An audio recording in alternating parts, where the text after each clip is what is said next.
Academy.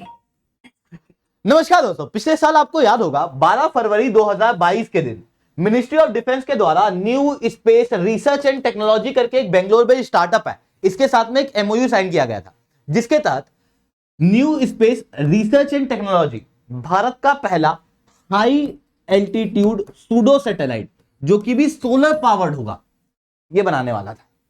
Even दुनिया में ये पहला ऐसा इंस्ट्रूमेंट होने वाला था, क्योंकि यूएस और रशिया अभी डेवलप ही कर रहे हैं, डेवलपमेंट हुआ नहीं है।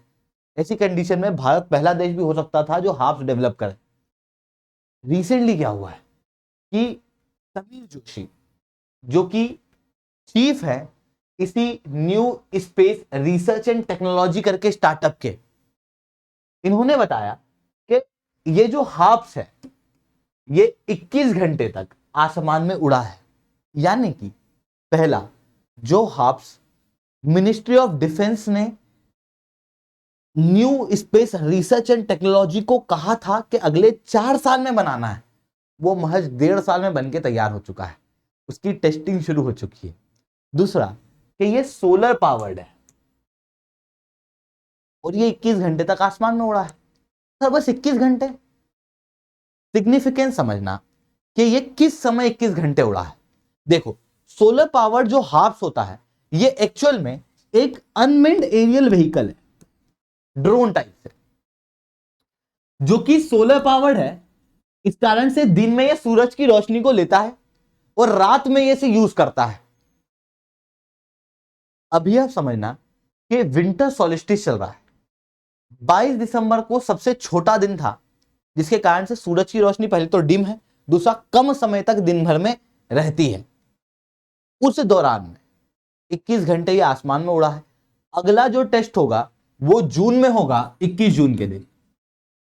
मतलब अभी जो टेस्ट हुआ है ये इसकी वर्स्ट परफॉर्मेंस है, जो 21 घंटे तक ये आसमान में उड़ा है। अब दोस्तों बात आती है कि ये हाई एल्टीट्यूड सूडो सैटेलाइट होती क्या है, ये किस तरीके से बनाई जाती है, इसका सिग्निफिकेंस क्या है और हम लोग इसे बना क्यों रहे हैं। इन सारी चीजों को मैं शुभेंद्र चौहान इस सेशन के अंदर डिस्कस करूंगा, बट उसके पहले आप लोग मेरे साथ ही टेलीग्राम ग्रुप के ऊपर जुड़ रहते हो। मेरे क्लास की अपडेट पीडीएफ सब कुछ आपको मिल जाती है। इसके अलावा दोस्तों आगे बढ़ने के पहले एक बहुत इंपॉर्टेंट सवाल मैं आप लोगों से पूछना चाहूंगा कि इजराइल से कौन सा देश इनमें से बॉर्डर शेयर नहीं करता है। आपके ऑप्शन है Saudi Arabia, Jordan, Egypt, Syria.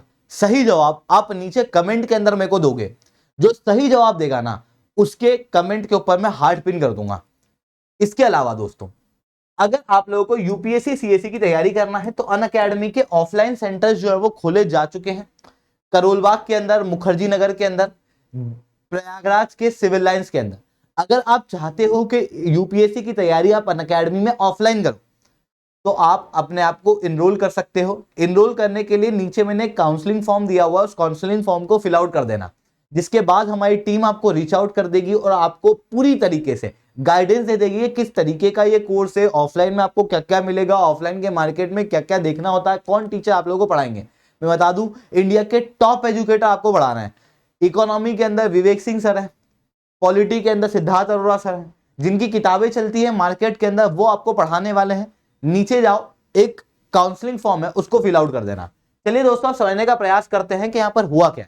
देखो, भारत के अंदर अगर मैं डिफेंस या स्पेस की बात करूं तो आज से लगभग 15 साल पहले डिफेंस के केस में भारत में कुछ भी बनता था तो वो सरकारी कंपनी के द्वारा बनाया जाता था। एग्जाम्पल स्वरूप में आप देख सकते हो कि कोई हेलीकॉप्टर हो, कोई स्पेस के अंदर सैटेलाइट भेजी जा रही हो, या फिर कोई डिफेंस का इक्विपमेंट बना हो, तो या तो वो बार्क बनाएंगी, या वो डीआरडीओ बनाएंगी, या वो एचएएल बनाएगी, या फिर वो इसरो बनाएगी। आपके दिमाग में इन्हीं कंपनियों के नाम आएंगे, उसके अलावा किसी के नाम ही नहीं आएंगे, क्योंकि डिफेंस पहले सरकार डेवलप करती थी, स्पेस पहले सरकार डेवलप करती थी। पर अगर मैं कहूं कि दुनिया में सबसे अच्छा डिफेंस कहां डेवलप होता है, अगर मैं कहूं कि दुनिया में सबसे अच्छा स्पेस में काम कौन कर रहा है, तो शायद आपके दिमाग में नाम आएगा यूएस। अगर यूएस नाम आ रहा है तो यूएस के अंदर सरकारी एजेंसी केवल रेगुलेशन का काम करती है, रिसर्च एंड डेवलपमेंट का काम करती है, पर प्रोडक्ट को बनाने का काम सरकारी कंपनी नहीं बल्कि प्राइवेट फर्म्स करती हैं। जैसे स्पेस एक्स, नासा नए नए स्पेस के अंदर एक्सप्लोरेशन करती है और सैटेलाइट को अंतरिक्ष में भेजने का काम प्राइवेट कंपनियां करती है, जैसे स्पेसएक्स। ठीक उसी मॉडल पे भारत भी चलना चाह रहा था। इसी कारण से भारत ने इनोवेशन फॉर डिफेंस एक्सीलेंस करके एक प्रोग्राम चलाया था, जिसके अंदर प्राइवेट कंपनियों को, नए नए स्टार्टअप्स को प्रमोट किया जाएगा, खास रूप से डिफेंस सेक्टर के अंदर। और यहां पर जब डिफेंस सेक्टर के अंदर स्टार्टअप को प्रमोट किया जाएगा तो स्टार्टअप को फंडिंग भी चाहिए। सीधी सी बात है, अगर डिफेंस का इक्विपमेंट बनाना तो रिसर्च करना है, डेवलपमेंट करना है, लोगों को हायर करना है, बेस्ट माइंड हम लोग को चाहिए, उस स्टार्टअप को पैसा चाहिए। पैसा कौन देगा? तो डिफेंस इनोवेशन ऑर्गेनाइजेशन करके भी इसके अंदर बनाई गई थी। और इसी आईडीएक्स के तहत अभी recently high altitude pseudo satellite को बनाने के लिए मिनिस्ट्री ऑफ डिफेंस ने new space research and technology को एक टेंडर दिया था, एक एमओयू साइन किया गया था, जिसके तहत एचएपीएस को बनाने के लिए मेंटरिंग देगा मिनिस्ट्री ऑफ डिफेंस, सपोर्ट करेगी सारी आर्म्ड फोर्सेस, और प्रोटोटाइप डेवलप करने में जो पार्टनर होगा वो होगा हिंदुस्तान एरोनॉटिक्स लिमिटेड, जिसके बाद ये एचएपीएस बनी। अब आप कहोगे सर बार बार एचएपीएस, हाई एल्टीट्यूड सूडो सैटेलाइट आप बता रहे हो, पर इसका मतलब क्या है? सूडो सैटेलाइट हाई एल्टीट्यूड पे, नाम खुद बता रहा है कि ऊपर एल्टीट्यूड पे है, पर सूडो सैटेलाइट है, मतलब पूरी सैटेलाइट नहीं होगी ऑब्वियसली। तो फिर क्या है?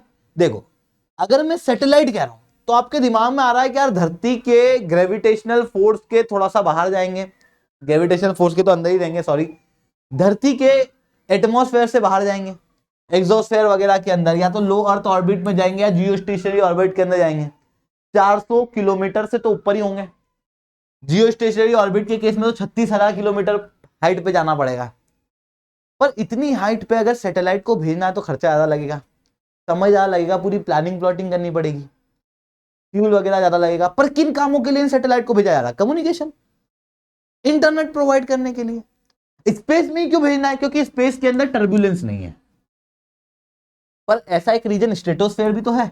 ज्योग्राफी में आप लोगों ने पढ़ा होगा कि टेम्परेचर इन्वर्जन होता है स्ट्रेटोस्फेयर में, जिसके कारण से स्ट्रेटोस्फेयर के अंदर हवा के अंदर कन्वेक्शनल करंट नहीं बनते, जिसके कारण से स्ट्रेटोस्फेयर एक ऐसा रीजन है जहां पर टर्बुलेंस नहीं है।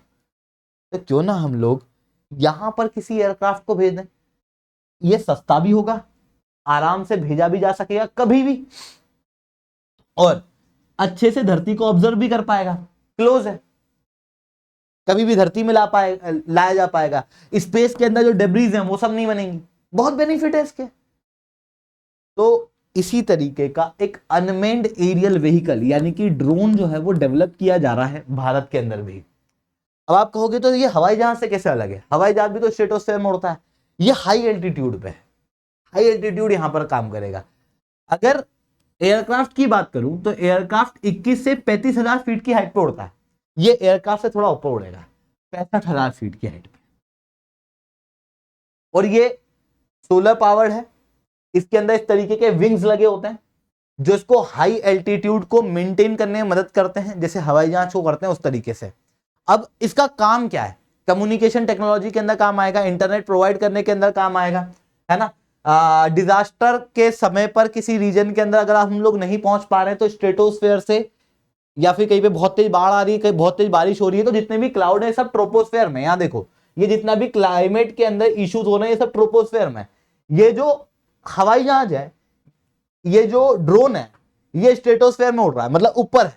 यहां पर डिजास्टर का ऐसा कोई असर पड़ेगा नहीं, तो यहां से हम लोग देख सकते हैं कि भाई क्या हो रहा है, क्या दिक्कत है, हम लोग चीजों को हैंडल कर सकते हैं। डिजास्टर जोन के अंदर कवरेज देने के लिए काफी काम आ सकता है। जैसे कहीं पे बाढ़ आ जाती है तो इंटरनेट की सुविधा कट जाती है, लोगों से कनेक्शन कट जाता है, बातचीत नहीं हो पाती है, वो बातचीत कंटिन्यू रह पाएगी। पहली चीज तो ये। दूसरा, ये बहुत ऊपर नहीं है, सैटेलाइट जितने ऊपर नहीं है, पास से एक नॉर्मल कैमरे से अच्छा सर्वेलेंस किया जा सकता है, तो सर्वेलेंस वगैरह के अंदर काम आएगा, एटमॉस्फेरिक कंडीशन को समझने के काम आएगा, धरती को ऑब्जर्व करने के काम आएगा, वेदर पैटर्न को समझने के काम आएगा, वही सारी चीजें जो सैटेलाइट के केस में काम आती है।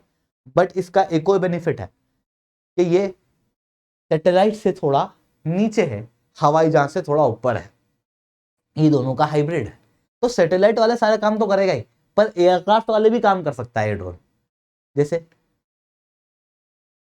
अगर मैं पाकिस्तान में अटैक करना चाह रहा हूं, लेट अस इमेजिन, पाकिस्तान का अपना रडार है, वो एयरक्राफ्ट को पकड़ सकता है, 31,000 फीट पे है, और उससे डबल हाइट पे अगर किसी ड्रोन को भेजूं मैं, जिसके अंदर थोड़ी सी कैपेसिटी है पेलोड को हैंडल करने की, तो उसे रडार नहीं पकड़ सकता। वो स्ट्रेटोस्फेयर से हम लोग अटैक कर सकते हैं। मतलब ये एयरक्राफ्ट की तरह अटैक करने के काम आ सकता है, इंटेलिजेंस को गैदर करने के काम आ सकता है, क्योंकि ये रडार में नहीं आएगा। ये इसका बेनिफिट है। सैटेलाइट के ऊपर इसका क्या एडवांटेज है, मतलब सैटेलाइट के सारे काम कर रहा तो फिर सैटेलाइट ही भेज दो ना, क्योंकि ये कम कॉस्ट का है, ये फास्टर डिप्लॉय हो सकता है, इसकी लेटेंसी कम है। ये सारे बेनिफिट जो है वो हम लोगों को यहाँ पर देखने को मिलते हैं। अगर भारत ने ये HAPS पूरी तरीके से तैयार कर लिया तो ये महीनों तक स्ट्रेटोस्फेयर के अंदर रह सकेगा। ये भारत का पहला स्ट्रेटोस्फेरिक व्हीकल होगा, क्योंकि आज तक हम लोगों ने कोई भी स्ट्रेटोस्फेरिक व्हीकल जो है वो भारत का डेवलप नहीं किया है। साथ में दूसरी किसी कंट्री ने high altitude pseudo satellite develop नहीं की है। रशिया, यूएस जैसे देश अभी डेवलप कर रहे हैं। डेवलपमेंट किसी का पूरा नहीं हुआ। अगर भारत सबसे पहले कर लेता तो फर्स्ट कंट्री भी बनने की आशंकाएं यहां पर देखने को मिलती है। इसके अलावा एक प्रोग्राम है CATS, जिसके अंदर इसे बनाया जा रहा है। CATS क्या है? ये ड्रोन को डेवलप करने का एक प्रोग्राम है। ड्रोन को क्यों? देखो पहले होता था कि यार हमारे को अगर किसी से लड़ाई करनी है तो हम लोग फाइटर जेट लेके आते थे, आओ लड़ेंगे। उसके अंदर क्या हुआ, लड़ाई वगैरह हुई और मान लो हमारा फाइटर जेट फूट गया। ऐसी कंडीशन में हमारे सोल्जर्स भी जाएंगे, शहीदी को प्राप्त हो जाएंगे। हम क्यों हमारे सोल्जर्स का नुकसान करें? क्या हम ऐसे कुछ इक्विपमेंट इस हाईटेक दुनिया में नहीं बना सकते जो बिना आदमी के चल सकें? फॉर एग्जाम्पल ड्रोन बिल्कुल कर सकते हैं। हवाई जहाज ही है पर अनमेन्ड एयर व्हीकल है, मतलब आदमी की जरूरत नहीं है उसमें। अनमेन्ड एरियल व्हीकल बहुत बेहतरीन होता है। आप इनको मिसाइल्स के अंदर यूज कर सकते हो आसानी से कंट्रोल करने के लिए कि भाई वहां नहीं इधर जाना है। छोड़ने के बाद भी आप इनको प्रयोग कर सकते हो एज अ फाइटर जेट। आप इनको प्रयोग कर सकते हो एज अ किसी को एयरलिफ्ट करना है तो इनको प्रयोग कर सकते हो, इंटरनेट सर्विस प्रोवाइड करना है तो। इसी कारण से अलग अलग चीजों के लिए CATS वॉरियर जो एयरक्राफ्ट की तरह काम करेगा, CATS हंटर जो एक लगभग मिसाइल की तरह काम करेगा, छोटी मिसाइल की तरह काम करने के लिए CATS अल्फा, CATS इंफिनिटी और लो कॉम्बैट एयरक्राफ्ट मैक्स CATS, ये सब अलग अलग डेवलप किए जा रहे हैं भारत के अंदर CATS के प्रोग्राम के तहत। और आपको एक बात बताऊं तो CATS इंफिनिटी के तहत, क्योंकि HAPS भी तो एक अनमेन्ड एरियल व्हीकल है, तो यहां से फंडिंग भी मिल रही है HAPS को। तो ये सारी चीजें हम लोग को यहाँ पर देखने को मिल रही है। आई होप आपको ये सारी चीजें समझ में आई होंगी। लेक्चर अच्छा लगा हो तो लाइक करना, लेक्चर बहुत अच्छा लगा हो तो SRC10 कमेंट करना। अगर आप लोगों को UPSC CSE की तैयारी करनी है तो इंडिया के टॉप एजुकेटर आपको पढ़ाने वाले हैं ऑफलाइन सेंटर्स के अंदर। आप विजिट कर सकते हो या नीचे काउंसलिंग फॉर्म है उसको फिल आउट कर सकते हो। अगर आप ऑफलाइन क्लासेस के अंदर जाओ, वहां पर आपको कहे कि इतने की फीस है उतने की फीस है, कहना नहीं, मेरे को ना शुभेन सर का कोड लगाना है, SRC10 कोड लगा दो तो आपको हाई डिस्काउंट मिल जाएंगे।